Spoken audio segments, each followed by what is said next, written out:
We have major breaking news in the Ahmaud Arbery case. New video footage has emerged showing Arbery was entering this property on multiple occasions at night. Now, the footage that was released by WSAV3 shows potentially two separate instances, three or maybe even four separate instances, where Arbery was entering this property at night. Now, this doesn't prove he stole anything, but it does dramatically change the narrative being pushed by the left and by, for some reason, many conservatives. They have claimed that he was just out for a jog, but according to the Atlanta Journal-Constitution, video footage shows that he was walking in the neighborhood and entered the property. The breakdown we have so far, this man, Arbery, was walking through the neighborhood, entered the property. Somebody witnessed it and approached him across the street, called 911 saying this man was on the property. Arbery exits the front door and then takes off running. He wasn't jogging. You know what, man? The he was just jogging is another, it's going to be the big narrative. And I just believe it's a lie. I got to be honest. I really do believe it's a lie. I'm not going to accuse the man of doing anything. I don't know what he was doing. I can tell you that he was around, I believe he was 10 miles from his home. Jogging in a neighborhood that wasn't his seems to make no sense, and especially when you consider that footage now exists of him in this property. Take a look at this footage, walking around. What was he? Was he consistently jogging this neighborhood and going through this property all the time? What's he looking around for? Is he just, here's footage from the day of the incident where once again he's entering the property, looking around. What is he doing? Okay, well, according to many conservatives, they say that he was simply scoping out a construction site because it's something that men like to do. I kid you not. We have seen people like Matt Walsh from the Daily Wire, and I've seen, I believe Mike Cernovich mentioned that it's a completely normal thing for men to do this. I don't know if this is just like an urban versus suburban versus rural perspective, but as someone who grew up in Chicago, that to me makes literally no sense. Where I grew up, if you entered a new build, there were cops patrolling. They would arrest you. Now, typically, if you were just by yourself and you went in, they'd detain you, they'd question you, they'd frisk you, and then probably just kick you off on your way, like, we don't want to deal with this. But if you did it more than once, you would definitely be arrested. They were patrolling this. The neighbors would call instantly. So it's strange for me to see many conservatives arguing it's a normal thing to do. Not to me, man. Now, I wonder what their argument is going to be. Do they not know about this footage? Look, if you want to argue that someone was out for a jog and they saw a construction site, so they peeked their head in to take a look at what was going on, okay, fine, maybe. But how do you argue that a guy goes 10 miles from his house on multiple occasions, entering this property in the middle of the night? That just makes no sense to me. Again, I'm not accusing this man of doing anything wrong. And I want to make sure it's clear because the immediate defense from almost everyone is, but he didn't deserve to die. No one said he did. Well, actually, I'm sorry. Some people are saying it, yes, but I'd completely disagree with those people. And most people disagree with those people, but no one is being honest in this story. I'll tell you what, this dude, in my opinion, appears to have had malintent. I do not believe he was going 10 miles from his home for a jog and consistently just entering this property. He just wants to see the update. No, I don't think so. Now, I don't know what he was doing. Perhaps he was there looking for tools or something else. I don't know. He kept doing it. It's strange to me. And if he knew that the people there didn't want him doing it, then it stands to reason he knew he was doing something wrong. Why would he show up at night and enter this property? You can see in the corner of one photo, one of the images, there's a boat here. It stands to reason that somebody was keeping their private property at this new build outside of just the construction materials. So yeah, maybe they don't want someone constantly entering their property in the middle of the night or showing up in the middle of the day and doing so. That being said, two guys jumping in their truck with weapons is completely wrong. It's substantially worse than some dude, potentially stealing or whatever, or trespassing, whatever he was doing. And the McMichaels are probably should face something along the lines of, actually, I got to say, upon further review, potentially a murder charge. And I really do mean it. And not necessarily because I think it was cold-blooded murder, where I'm seeing these celebrities say things like, they hunted him down. No, they certainly did not. That is an extreme exaggeration. Okay? You could probably argue something to the effect of, they have seen footage of this guy, they knew he'd repeatedly done this, and they wanted to stop him and talk to him. Arbery approaches from around the side of the vehicle, attacks Travis McMichael in the front. You can see it on the video. A fight breaks out. Arbery loses his life. It shouldn't have happened. A fight shouldn't have happened. They shouldn't have gotten their trucks and gone after him. A lot of things shouldn't have happened. But the important point that people are missing, the police were called. These weren't two guys who ignored the police. No, the police had already been called twice. And so they were like, let's go after him. Guess what? Shouldn't have brought your weapons. This is, there was, you come out with the ability to use deadly force. I understand there's self-defense and all these things, but it was a terrible situation. So I really do feel that this is much more likely to be a negligent homicide or a manslaughter charge, potentially voluntary, maybe involuntary. What people seem to be missing from the scuffle that breaks out where Arbery loses his life is that I can't speak to the statutes in Georgia, but if it was murder, it meant that to varying degrees, either they intended, they premeditated it, which they didn't do very obviously. It was passion, meaning they approached the situation with the intent to end his life, or potentially in the third degree where they were intending to hurt him and it resulted in his death. I don't think any of those things are true based on the footage we've seen. Stands to reason they were trying to stop him. I don't know if they had a reasonable fear for why Arbery may be armed, but it's also true, according to all the reporting, that 7 weeks prior, there was a reported burglary. Someone stole a gun from his truck. Now, if this guy has been consistently entering their neighborhood and going in this property, maybe it's not justified, but maybe they thought this was the guy that took their weapon and they were concerned about it. I don't care to defend two guys who want to hop in their truck and go off and chase some dude down, resulting in a death. That was wrong. But it's strange to me. It's not really strange. No one's going to change their mind. People are dead set. They know what happened. They don't care about the truth. Well, we have a Fifth Amendment for a reason. You have a right to a trial. You have a right to due process. Okay. But I'm already seeing even friends of mine posting things and they're just lying. I don't get it, man. Why don't people want to read the news to figure out what really happened? This dude is not a saint. Does he deserve to be be killed? Of course not. But it wasn't an instance where two guys got in a truck, chased him down, aimed their weapons, and took him out. It was two guys being dumb, trying to stop a guy, and they were armed. A fight breaks out, and one of the guys lost their lives. It was a serious, serious screw up. Now, it's possible, of course, the McMichaels really did intend to end this guy, in which case, well, we'll have to wait and see what happens. But we do have more information that's coming out right now. So this is the footage I mentioned before, and I just want to highlight this really quickly before we move on to stress the point. He wasn't jogging. He was walking, okay? Maybe he ran 10 miles and then stopped in this neighborhood where he likes to stop. The argument from the family is that he likes jogging in this neighborhood. That just really, to me, is just such an obvious falsehood. Come on, man.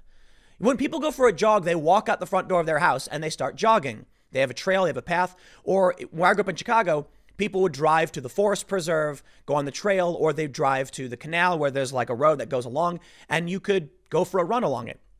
But to go to someone else's neighborhood, like go 10 miles from your home to someone else's neighborhood repeatedly and at night, come on, stop playing games.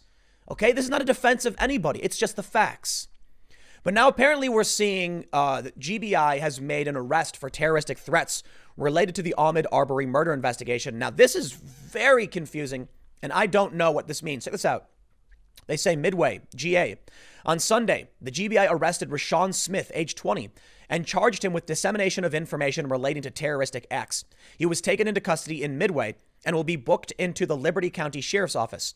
This investigation was conducted with the assistance of the FBI and Liberty County Sheriff's Office. On Saturday, May 9th, 2020, at approximately 11:55 p.m., the GBI was made aware of a Facebook post that contained a threat to future protests related to Ahmaud Arbery. This is an ongoing and active investigation. If anyone has any information pertinent to the case, please contact the GBI and they post the phone number. Now, I believe this story was reported on by WSAV as well. And they don't really elaborate on what this threat was. I tried looking it up. I couldn't find anything. But it appears that he was threatening protesters.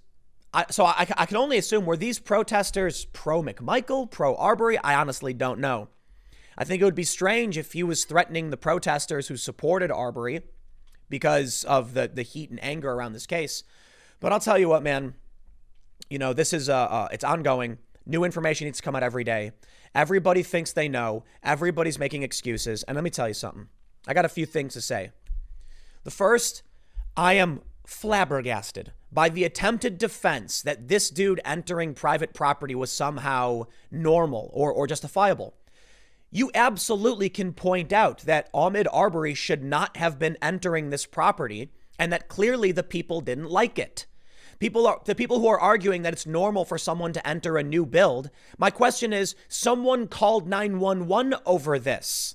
Clearly, they don't want you doing it.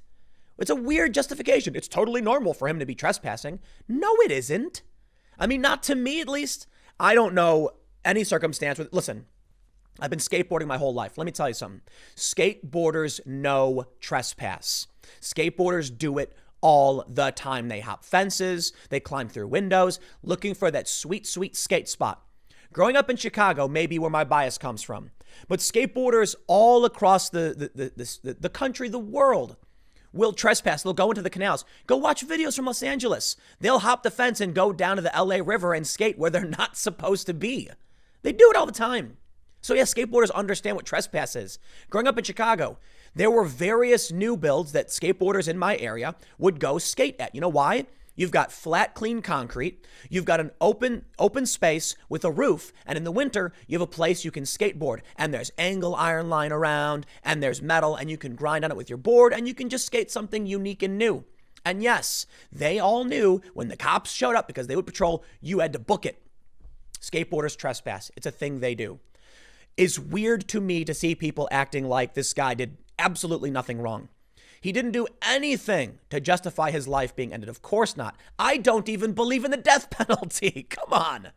This is what's really funny to me. It's like to see the Daily Wire people and joining in with the leftists to push this narrative. And then the immediate defense, whenever I bring up this guy clearly was trespassing and people were, concerned he was doing something, is like, he didn't deserve to die. You know it. Yep. I've done multiple videos on why I oppose the death penalty. You think I'm not defending what happened to this guy. I'm completely opposed to it in every aspect of every piece of my being. I oppose the death penalty. Okay. So to see this story and these weird defenses, to me, it's just strange. But let me tell you something. Let me tell you about my experiences growing up in Chicago. I did a Twitter thread about this earlier. I grew up on the Southwest Side by Midway. And yes, it pertains to this story. There was, so I lived on 49th Street and on 47th Street. If you crossed over this, you went from a predominantly like white area with some racial mixture, but mostly white, a lot of Polish immigrants, and it immediately became an entirely black neighborhood. I don't know why. I'm not an anthropologist or a city planner. That's just the way it was. Then if you headed to the east, you had Cicero Avenue. And if you crossed that, it went from a white mixed area to a mostly Latino area. In fact, you'd see the billboards would change to Spanish. So that's how things were broken down. Now, the further you went west, you started getting into the suburbs because this is like the edge of the city. And then once you crossed Harlem, you entered a mostly like poor white area called Summit. That was Harlem Avenue.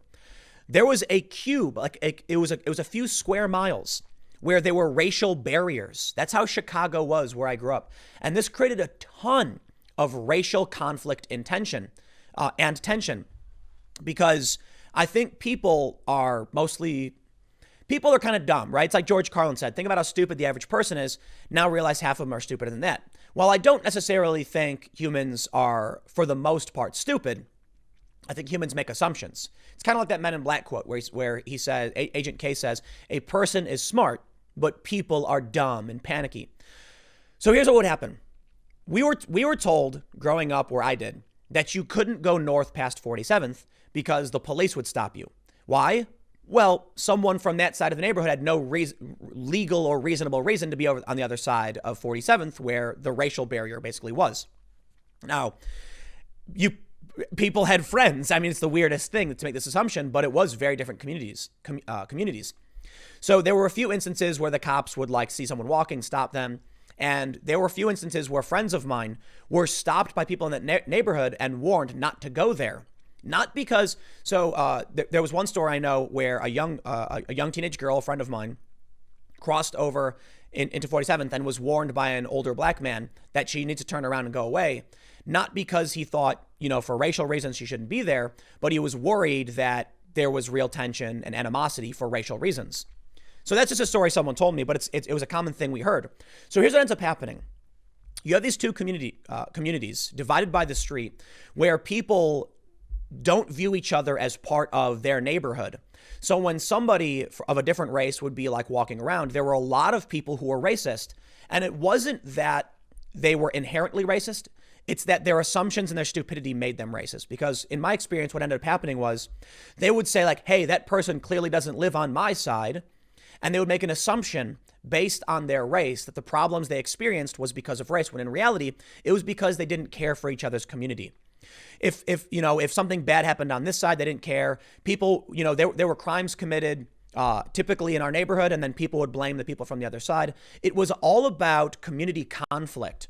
And because humans, I think, can be really stupid and make assumptions, the first thing they saw was it's because of race. No, race did create a barrier, but it was because of this divide between the two communities and the assumption of what community was like, who lived where.